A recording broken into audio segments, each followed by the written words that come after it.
Macca's Guides. Hey guys, Macca here with the easiest games of 2018. This is a yearly video series where we count down the fastest and the easiest games of the year. Yesterday we did a little bit of the opposite and counted down the hardest games of the year if you want to check out that video.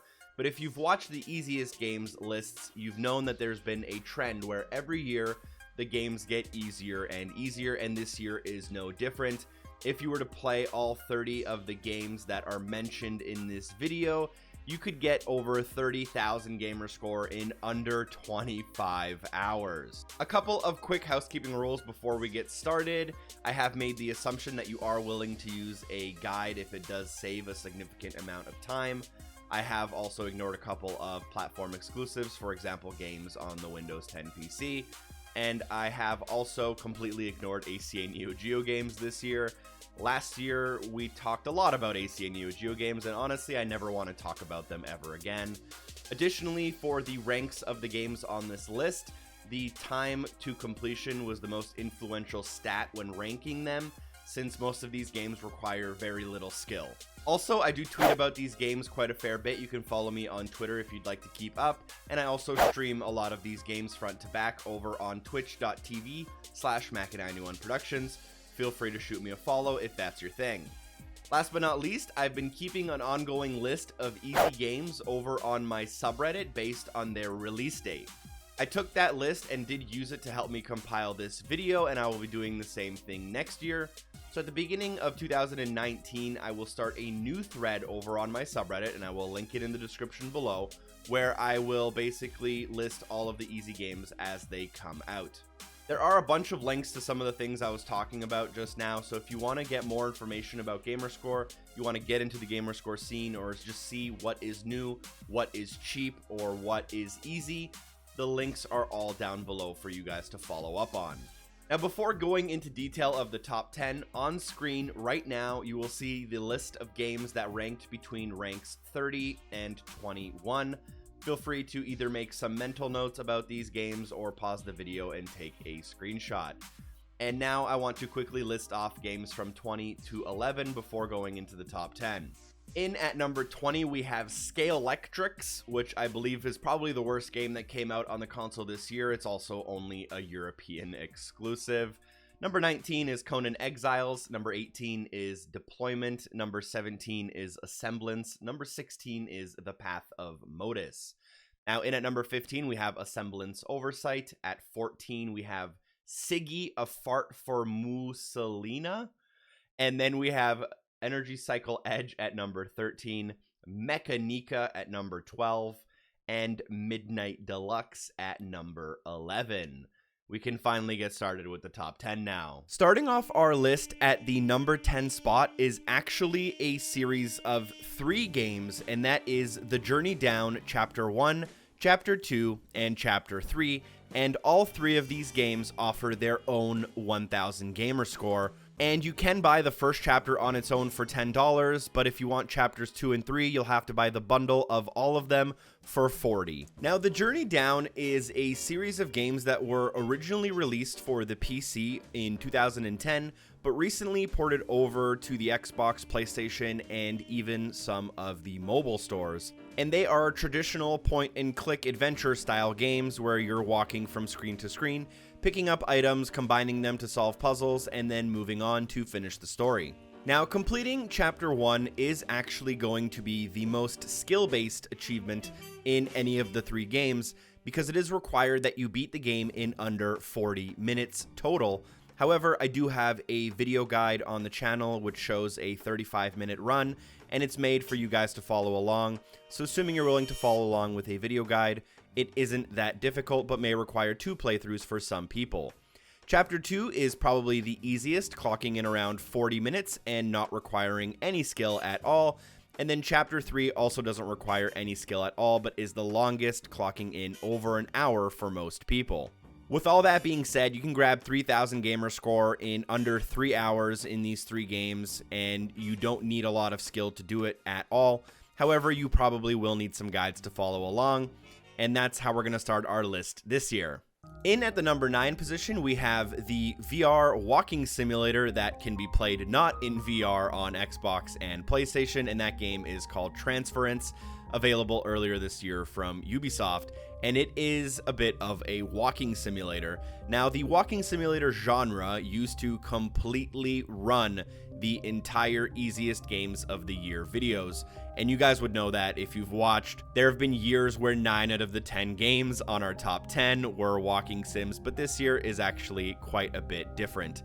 Transference is a game where you go through, you interact with certain items in order to kind of solve memories of your past, and kind of there's a bit of a mystery element to it. And if you follow a guide, I do have one available on the channel, you can finish up in under 40 minutes quite easily. And if you want to just play and enjoy the game on your own and then mop up, it doesn't take that much longer. It doesn't take a lot of skill either, since obviously it is a walking sim. And that's what we'll do in Transference for number 9. Coming in at the number 8 position is a game whose name I still cannot pronounce, even though I've probably said it at least 20 times, and that game is One-Eyed Cooked. It is a game by the wonderful developer Sometimes You, which grants us with some of the easiest 1000 Gamerscore games on the Xbox Live Marketplace, and they're additionally pretty reasonable in price, this one coming in at the $5 mark. As with many of the other games in this list, there is a video guide on my channel coming in at the 33-minute mark, and it's made for you to follow along, which means the game will probably take you just over the 30-minute mark. Now, the story doesn't make a lot of sense. You are an alien who shipwrecks onto a random planet, and your goal is to rebuild your ship. Along the way, you meet a little Eskimo boy, and you help him rejoin the sun and the moon in order to rebuild the spaceship and take back off into the cosmos. Yeah, I was pretty lost with that story too, but actually it's not the most confusing game on our list this year. The gameplay in this game consists mostly of kind of side-scrolling, a little bit of platforming, and a little bit of puzzle solving. The game honestly doesn't make a heck of a lot of sense, but it's also not like the worst game I've played this year, so it's probably one I would recommend if you want to try something like really different, even if it's not necessarily great, just to kind of break up all of the same types of games if you've been playing a lot of shooters, for example. The one thing to keep in mind here is that most of the things that you unlock during your playthrough are things you can miss. So if you're not following along with either a written guide or a video guide, you will probably miss a couple of things here and there and have to replay the game a second time. Again, since most of the achievements and trophies are awarded for collectibles and miscellaneous tasks. In at the number 7 spot, we have a game called North, another one by the developer Sometimes You, also $5, currently on sale for only $1.50. Now remember when in the last game we talked about, I said that wasn't the most confusing game I had played all year? Well, the reason is because North is probably the most confusing game I've played all year. It is extremely hard to follow and makes absolutely no sense, and definitely uses a lot of symbolism, so to say. I believe the game is supposed to be loosely based on illegal immigrants, although looking at the gameplay you probably would never guess that. With a video guide, one is available on my channel, you can complete this game in under 20 minutes, and it is in the kind of first-person walking simulator style of game. The gameplay consists mostly of you walking around, trying to figure out if any of what you're doing makes any sense at all, solving a couple of puzzles here and there, and going on what I believe are acid trips. Yeah, this game, again, it's one to behold, definitely a very unique game. Yeah, so North, number 7. In at the number 6 position, we have Haunted Halloween 86, and the games just keep getting more and more unique as we go up the list. Now, I can probably talk a while about this game, but I will save you the stories. Basically, the reason the title refers to the year 1986 is because this game is actually made to fit on an NES cartridge, and you can actually order it and play it on your NES. You can probably tell that from looking at the gameplay. It's definitely not pushing any kind of Xbox One enhanced settings. This game can be completed in as little as 15 to 20 minutes, but does involve a lot more skill than some of the titles to come. And what you'll be required to do is to basically platform your way through the game, kill some enemies, lose a couple of lives, and then also regain a couple of lives via the pickups in the game. I have absolutely no idea what the story is about. The gameplay is very like NES side-scrolling platformer style. And yeah, a video guide available on my channel if you're looking to play this game. It is a little bit more expensive than some of the games to come, though. In the number 5 spot, we have Super Destro Not DX, our first game from publisher Radalaika Games. Radalaika Games is similar to the Sometimes You publisher in that they make almost exclusively easy games that take under an hour, and they usually charge $5 from them. And Super Destro Not DX is no different. In terms of the gameplay, you can very quickly establish what type of game it is from the gameplay being shown on screen. It is a Galaga-style clone, and in order to grab the completion, all you'll need to do is complete the 12 challenges, which are not challenging at all. You'll then also need to score at least 100,000 points in Classic mode, which is probably where you're going to get stuck if you do somehow manage to get stuck. It is not a hard achievement by any means, but it is possible to die.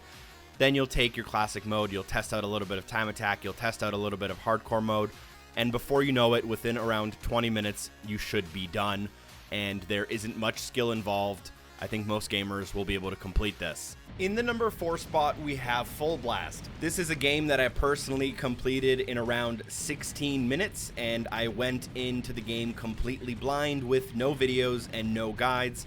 I just went through the main menu and played on easy, and played until I unlocked everything that was possible.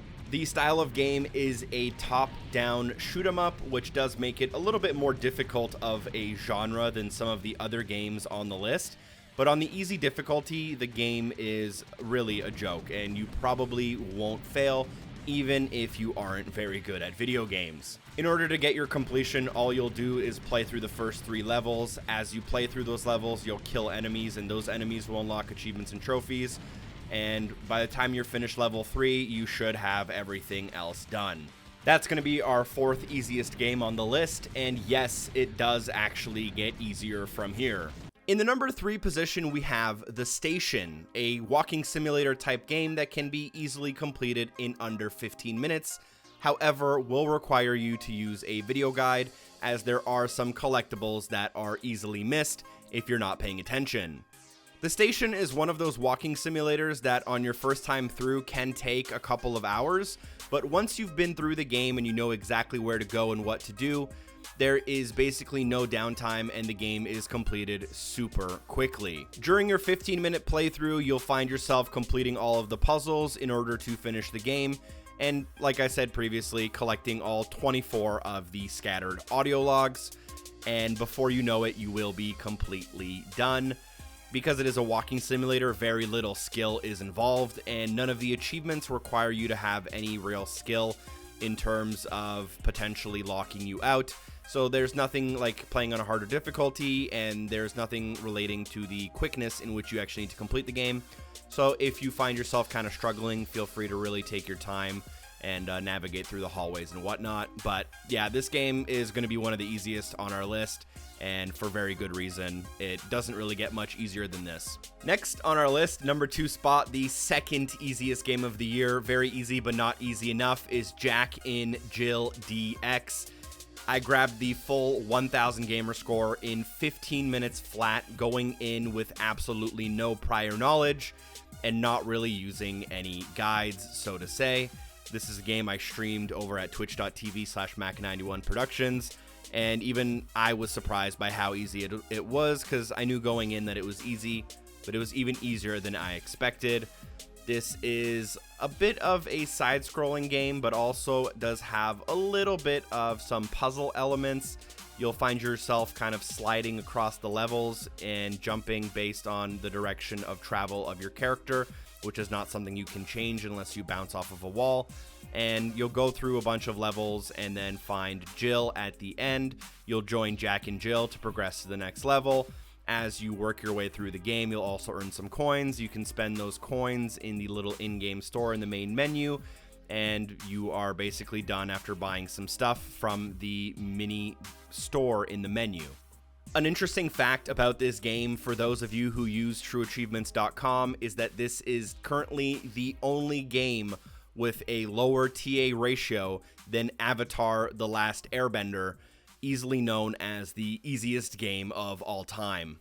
In at the number 1 position, the award for the easiest game of the year goes to Storm Boy. Now, in my little Excel spreadsheet where I calculate which game is the easiest, this was actually tied with the previous game we talked about, Jack and Jill DX.